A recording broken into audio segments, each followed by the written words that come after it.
Welcome to Penrose Learning, where we make understanding easy. You start by securing your data.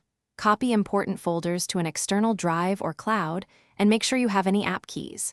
Once done, plug the laptop into AC power and connect to the internet so updates and drivers will be available.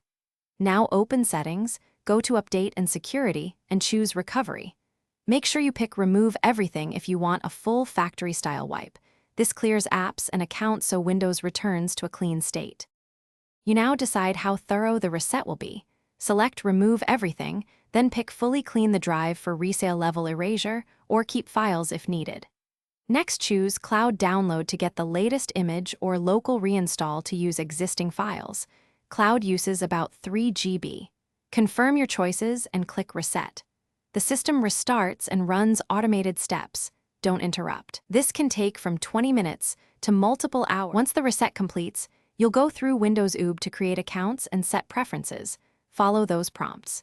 Make sure to run Windows Update and reinstall drivers and apps so hardware works correctly, and restore your backed up files. If the reset fails or loops, make recovery media on another PC and boot from it, or run chkdsk to inspect the drive. A failing SSD/HDD often causes reset errors, so consider hardware diagnostics before repeating the process. Thanks for watching. If this was helpful, leave a like and consider subscribing. See you next time.